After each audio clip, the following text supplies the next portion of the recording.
My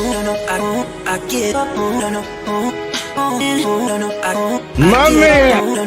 Welcome to the show. How are you? Really excited as a parent and as a person of color to have our guest today.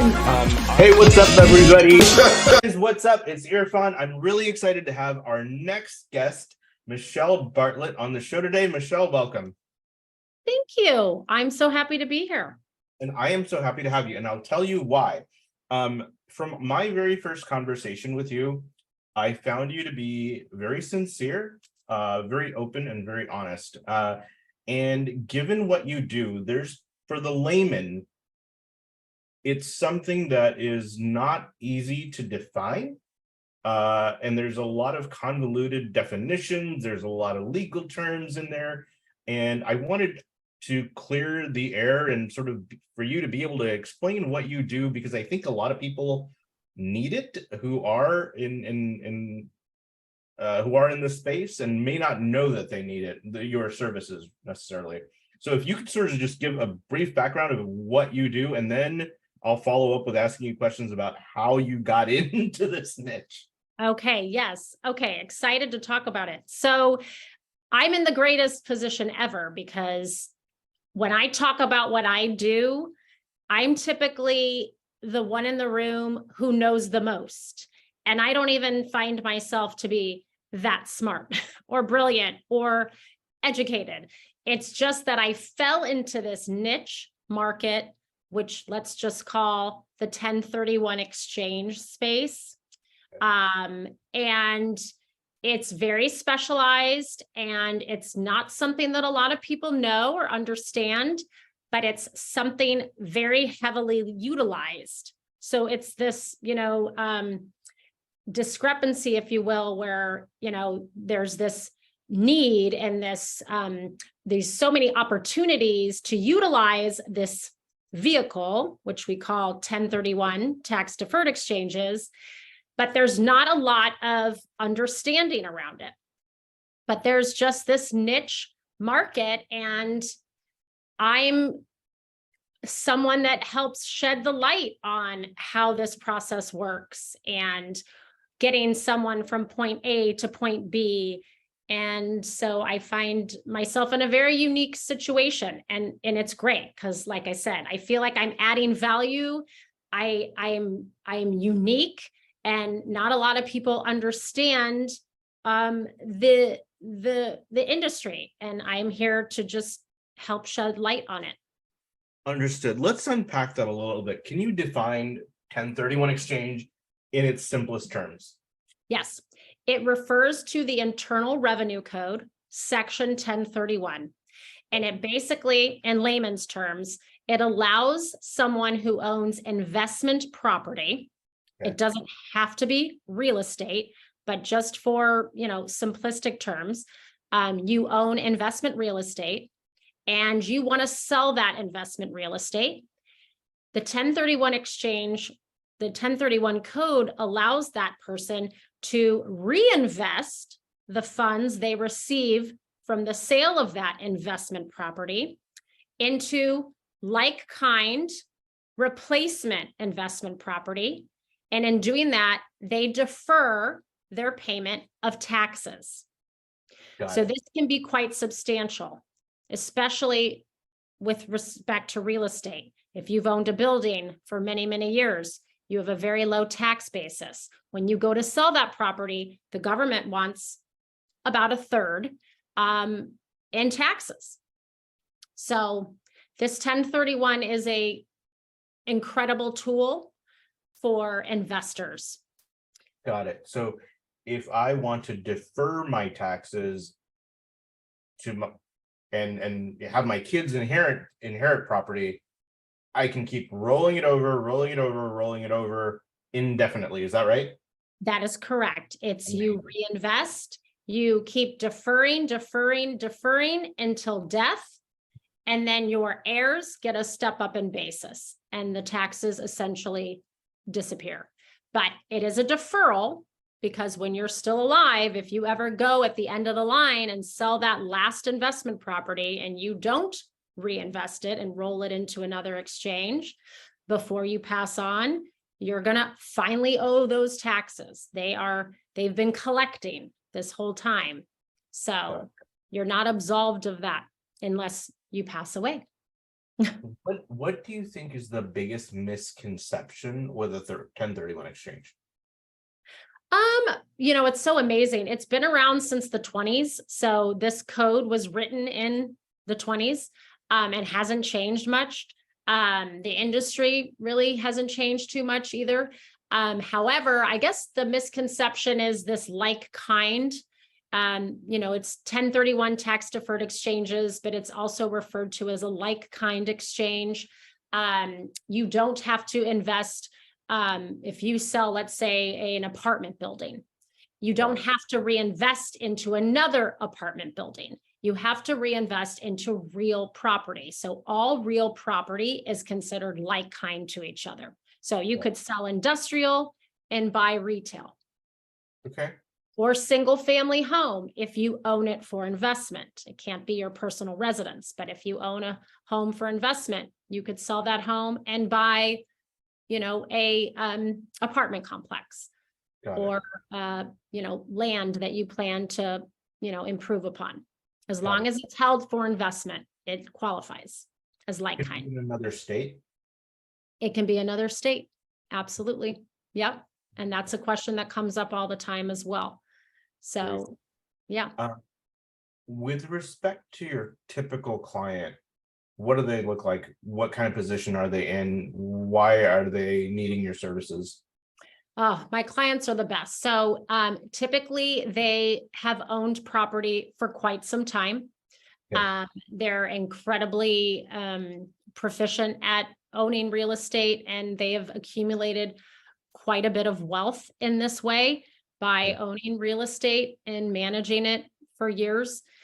The best part of, when I get in contact with a client, and so my clients basically are anyone who's looking to do a 1031 exchange.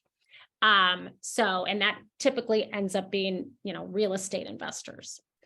And those investors are at the end of the line sometimes, and they're ready to move on. They want to sell their property. They don't want to pay taxes. We know most of these people, the one thing that they have in common is they don't want to pay the taxes. They, of course, understand that they owe the government, and they're not, looking to cheat the government. They just want to make sure that they are utilizing the 1031 exchange, which allows them to reinvest.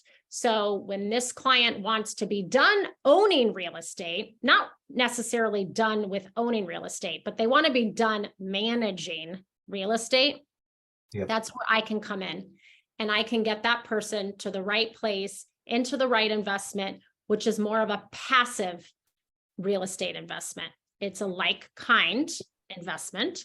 It qualifies for their 1031. But if, Mr. Smith has owned this property, he and his wife, for 30 years, they're ready to go travel and live their life. Their kids are all out of the house. They sell that property. They effect a 1031 exchange, which I help them do. And then they reinvest into a more passive, like kind real estate property. And there's a plethora of choices. And then they just collect income from that property, and they were able to defer their taxes into it. Okay, so you not only help with the 1031 exchange, but you locate the investment that's most suitable for them? Correct. I get them in touch with someone who can present them with a whole menu of options for these passive real estate investments. So typically, I like to connect with the real estate agent on the sale side. So the real estate agent who is listing the property, they may not be finding the client the replacement property, because this client, like I mentioned, wants to be done with managing property.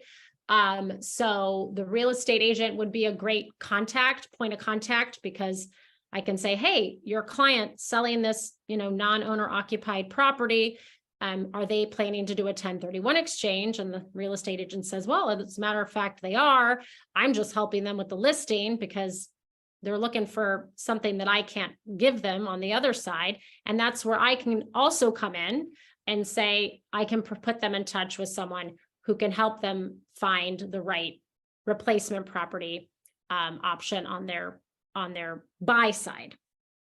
Is it usually people that are sort of in the twilight of their career, is sort of the end of their active investing period, if you will? Yes, sometimes, but then, for example, I have a client now who has been offered, he's selling his business. So he actually owns the industrial complex or the property that he actually operates his business out of. He's Sure. quite a young guy. He's in his 30s, but he sold his business, but happens to own the real estate the business operates out of. So I have nothing to do with the business part of the sale because he's not doing a 1031 exchange. He's not exchanging that business for another like-kind business, but he is selling the building along with the business. So that's where I can come in, and I have come in with him again in his 30s. He's like, I'm not ready to retire, but I want to, defer my taxes from this sale. And he's also not in the business of owning real estate. He was just happened to own this property to operate his business, which he's retiring from because he sold it. So you have that kind of an example as well. So it runs the gamut of people and opportunities and what their situation is. They just all have this common theme of wanting to defer their payment of taxes upon the sale of their property. Got it. How did that particular client find you? So working with a real estate broker, actually on the East Coast, who my husband had a relationship with back in the day. He's just, a real estate broker, and he has the listing of this particular building for the client. And the client was saying, well, I don't know what I'm going to do. I wasn't planning on coming into all this, money from this investment sale. And then when he talked to his tax advisor and realized what his tax ramifications were going to be, he looked into his alternatives of how he could keep that money invested and work for him. So. Can you disclose ballpark how much you were able to save him? Well, his property, I believe, is the listing, or they're under contract for about $12 million. So it's quite substantial. The state of California, he happens to be on the East Coast, but for people in the state of California, it ends up being about a third. So 33%, we would say, of $12 million would be what, if he was selling the building in California, what he would owe in taxes. That's almost $3.5 million. Correct. Right. Gosh, that is a healthy chunk of change. It's a healthy chunk of change. So like I said, having the best job in the world, I'm these people's best friend. I help them defer that. I help them not have to pay that, and put them into property that keeps that money working for them. Got it. How did you get into this? Very accidentally. I was in theater school. After I graduated from college, I moved myself to Los Angeles, thought I wanted to be a movie star, and I went to acting school. Okay. And when I got out of acting school, I realized, this isn't going to be so easy.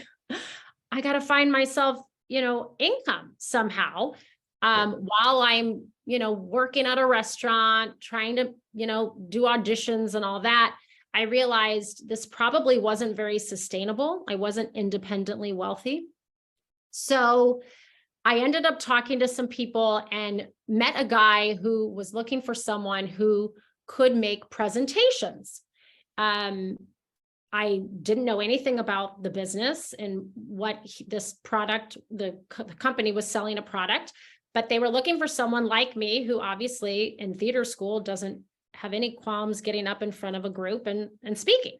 So I ended up working for this outfit of a title company that did 1031 exchanges for their clients and talking about this, industry, and then end up at a bank.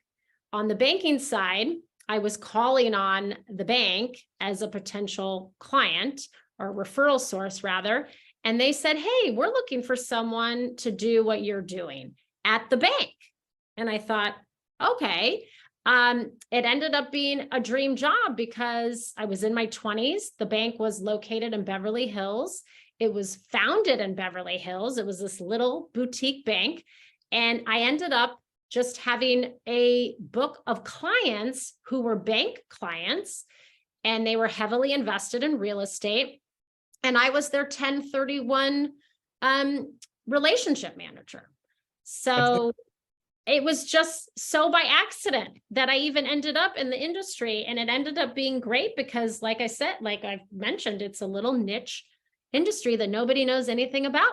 So it was very unique, and I learned so much, and I met so many awesome people, these real estate investors, brilliant businessmen and women. And it was just a very intimate kind of relationship. And I would help them through the whole process, and I would hold their money, because the thing I didn't mention about a 1031 exchange, the government allows you to utilize this tax benefit, but in order to do that, you have to jump through some hoops, and there's a process that has to be, implemented when you do the 1031.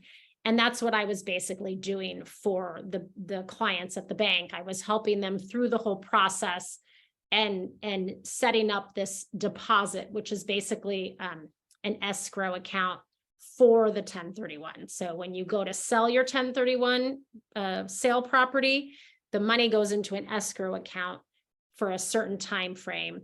When you're ready to go buy the replacement property, which qualifies in the 1031 as the like kind exchange, then that money comes out of the escrow into this, the sale closing table, and then the exchange is finished. So I was, Michelle, yeah. Michelle, I would have never guessed you would have had a theater background, because in my conversations with you, you're talking about these sort of technical legal terms, and I think it's really cool that that journey is really unique. It was very unique. It was not what I intended on doing with my life. But it just happened, and it ended up being a blessing and a wonderful experience. And I had a great career, and I loved every minute of it. Sometimes I wish I could go back to it, but you get when you get older, you realize, okay, some things just aren't so realistic. And I wasn't cut out for being a performer. I wanted to have a more comfortable life. And, a lot of these people go through a lot, to get to that point, and not a lot of people get to that point where they can live a comfortable life. So talk to me a little bit about currently where you get your clients from.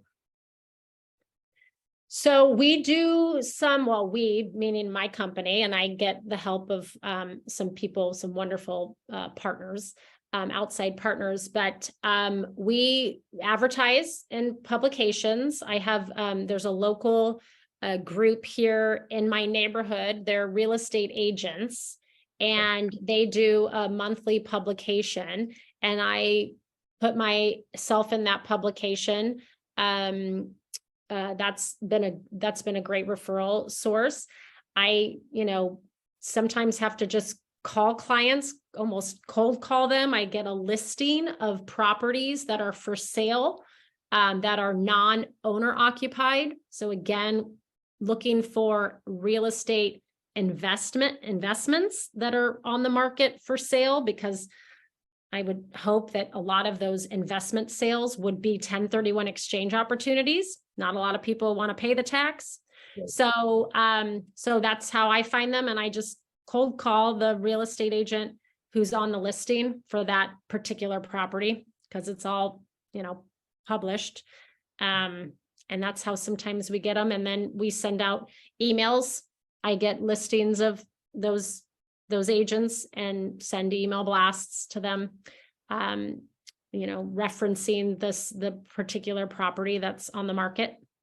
Got it. Got it. Um, how do you well, how do you see your industry changing over the next 12 to 24 months? Well, the real estate industry is changing. So even though this 1031 industry is an industry in and of itself, it's really, like I said, just refers to the Internal Revenue Tax Code, which hasn't changed, we all know.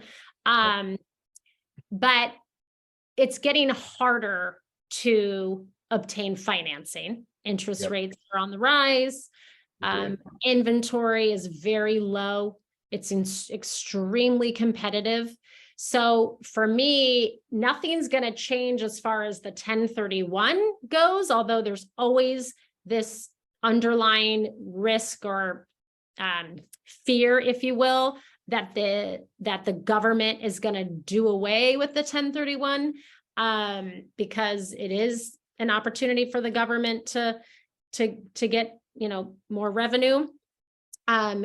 If they allow these people to defer taxes and sometimes avoid them altogether, that's a missed opportunity, obviously, for the government. But so that we don't see changing, even though there's been talk about it for as long as I've been in the industry, and it's been quite some time. So it's really more about the industry of the real estate market and interest rates and availability of product. So the product that I tend to get clients into, the passive investment that I was speaking of, that's an industry in and of itself. It's the Delaware Statutory Trust is the vehicle that that investment is created from, and that's $1 billion industry. So it's basically 1031 investment money that goes into these DSTs, Delaware Statutory Trust, passive real estate investments. That is changing in the sense, just it's becoming more desirable because those that product, you don't have the issue of having to be underwritten as an investor. The sponsors already bought the properties, they've already financed them, they're just ready to be invested into. And so I just see that industry becoming more and more desirable, and it's already booming as it is. So I think it's only just going to get better, but it's harder for investors. It's definitely getting harder. So the more they understand this 1031 vehicle, if you will, and utilize it, and then look into what are their options on the buy side. If they can't obtain financing so easily, or if they just want to get out of the management hassle as it was, notwithstanding all the other issues that they have with the high interest rates and the low inventory. So Got it. hopefully that answered your question. No, absolutely. Super helpful. I like the way you've been able to sort of break things down into bite-sized pieces, because I wasn't really aware of all the nuances, and I'm still not, but at least you were able to sort of deconstruct it in a way that at least I have a working knowledge of what it is, right? What keeps you up at night? My kids. How old are they? Oh my gosh. So I have 13, 12, and 8, all boys. So I'm a mom first and foremost. That is my heart and soul job. And it is a job that never ends, as you all probably, many people understand. So, and another thing my mom always said, I like to quote, she said, you're as happy as your least happy child. So, it's so true. So my kids, my middle son's at sleepaway camp this week. So I'm up in the middle of the night just thinking about him. Is he sleeping? Is he okay? Is he comfortable? Is he having fun? So very cool, very cool. Well, listen, it is always a pleasure to get an opportunity to chat with you and get some advice and quotes from your mom. What is the best way for people to reach out to you? So I have a cell phone. My cell phone is 949-274-2003. I have a website, 1031solutionsgroup.com. I have an email, Michelle at 1031solutionsgroup.com. Yeah, that's it, .com. Awesome. So, Awesome. yeah. And who would be your ideal client? Anyone who's got obviously real estate investments and they're looking for a way to continue to defer it, essentially, right? Yes. So my ideal client is someone who is looking to get out of managing property that they've owned and looking to get into a more passive real estate investment, and also affect a 1031 exchange. So they want to sell that investment and be done with managing the tenants, trash, toilets. They call it the 3 T's. And then they want to get into an investment where they can just sit back and collect a check every month, and the property is essentially managed for them. Beautiful. Well, gosh, you guys heard it here first. You heard it here first. Michelle Bartlett, 1031solutions.com. Yeah. Group. No. Even though it's not a group, it's just me, myself, and I. So love it. All right. Well, Michelle, listen, thank you so much. Have a great rest of your day. Guys, go connect with Michelle on LinkedIn, on our website, on email, blow her up on text, on her phone. All right.